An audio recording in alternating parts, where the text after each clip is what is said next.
Harold Brown, he's the Farm Sanctuary Outreach Coordinator. Harold Brown was raised on a cattle farm in Michigan and spent half of his life in agriculture.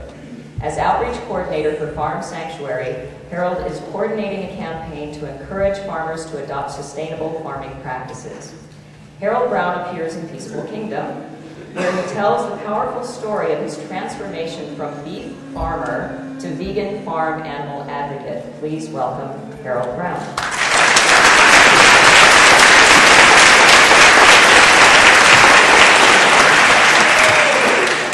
Thank you. And I want to thank you all for being here and being so gracious. And thank you, Alex. I'm going to tell you right off the top, I don't have any answers for you, but I want to give you some stuff to think about. Agriculture and the path to liberation of animals in agriculture is a bigger problem than I think we really realize. And I'm a big picture kind of guy, okay? So keep that in mind when I talk about this a little bit. But we're globalizing our meat-centered diet through our free trade agreements, through NAFTA, GATT, which is now the WTO, and the FTA, which is now moving our meat-centered diet globally. This is a problem. But at the core of it, as a movement, I think one thing we kind of skate over, and we need to pay attention to, is we talk a lot about cruelty and suffering and so on and so forth in farm animals. But there's a more basic core driver to animal exploitation, and here it is, free market capitalism. That's what drives animals to be exploited in the way they are. It's profit. Nothing more than that. It's just building systems that are very efficient at producing the greatest amount of profit in the shortest period of time. That's what the biotech industry is about. That's what our land-grant universities are about in their involvement in animal sciences. And I think we need to really give that some thought. Do I have an answer to how we fix that? No, at the moment I don't. But it's something we've got to think about. Sure, we can figure out tactics and strategies to deal with different aspects of animal exploitation. But when we talk about liberation, you know, this is my take on liberation. Is liberation our goal, or is it animal rights? To me, they're two different things. At Farm Sanctuary, we liberate animals. Any of you could go to a fur farm, to a farm, whatever, take an animal out of that confinement system, and you've liberated them, and now they have a better life. But have you bestowed rights upon that animal? No. That animal has no more rights than it did yesterday, but it is liberated right. So, a couple things to think about.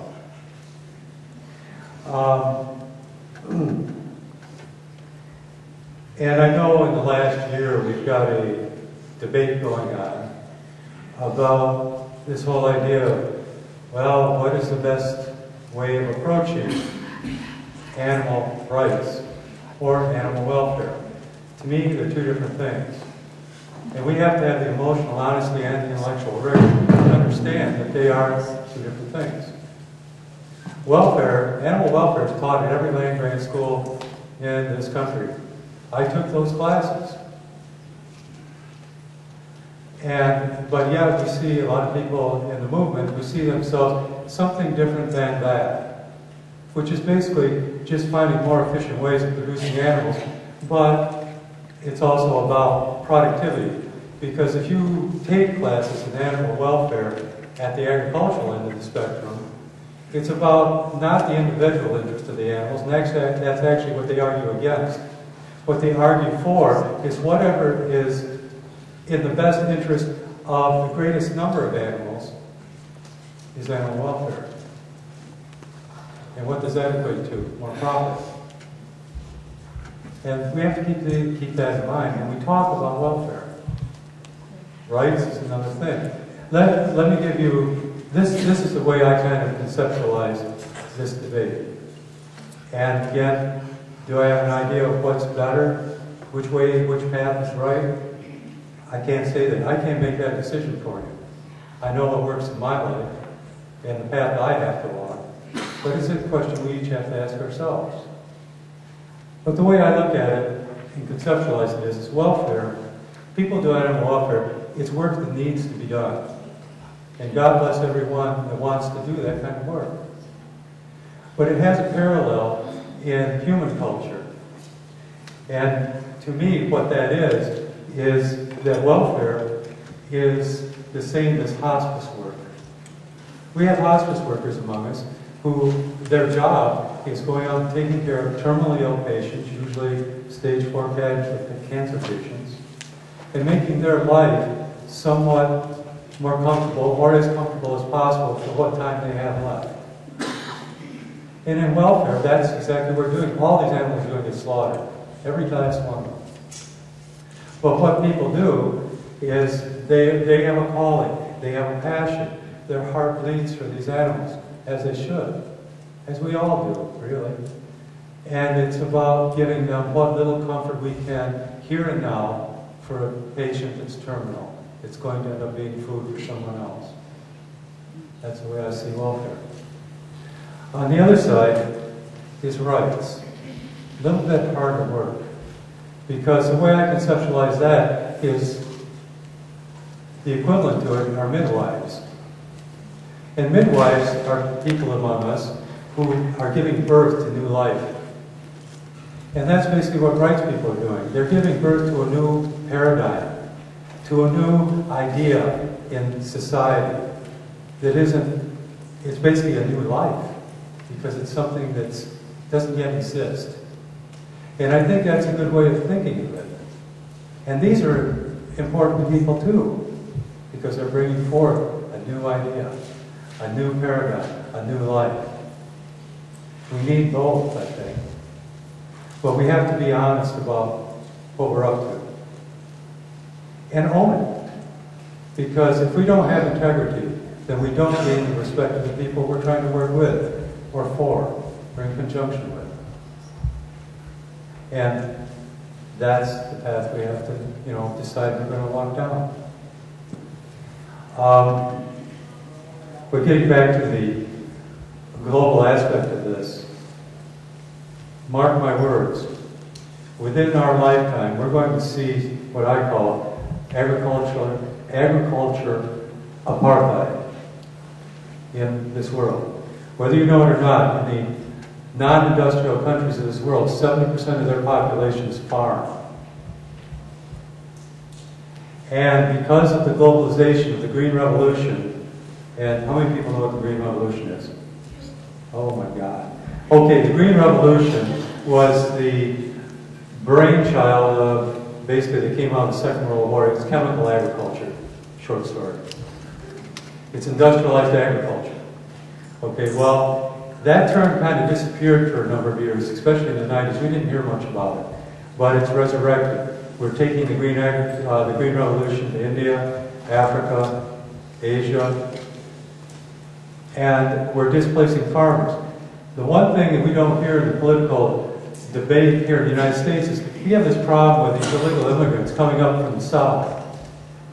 You ever talk to those people? Most of them are displaced peasant farmers. Our free trade agreement is creating agricultural refugees that are coming up looking for work. And now it's becoming global. In India, the suicide rate is astronomical. They have a section, their agricultural section, or what's called the Green Belt of India, is now called the suicide belt, because farmers are being displaced off their land so damn fast that they're committing suicide at the rate of about 400 people a week. And this is just going to escalate over time. But we have to look at these free trade agreements. There's nothing free about it. There's nothing fair about it. This is a human problem as well.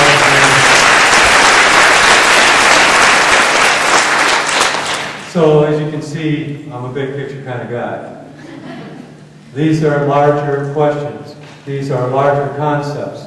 But I think we have to keep an eye on that and not get caught in the minutia of the little things that go on. That, we become kind of myopic at times in our activism. But the bottom line about agriculture is it's focused on profit, but the most important thing that you can do, because bottom line with agriculture is the food supply system. In the United States, we have in fact lost the democracy of our food. 0.8% of the population of the United States farms. Of that 0.8%, this is according to the USDA, 18% of those farmers produce 66.6% of all food in the United States. That kind of consolidation, corporate consolidation, has never been seen at any time at any other scale in human history. We have to pay attention to this. We are talking about a system that's fixed, both legally and at the corporate end of it. It's a rigged game, folks. And we've got to act locally. We've got to act at the grassroots. This is something that isn't going to trickle down from above and we're going to change by some great leader or some great legislation. We have to create a societal change where people are going to have a change of heart and mind to care about animals so we can make a change on a national and global level that will create the food system to supply us what we want.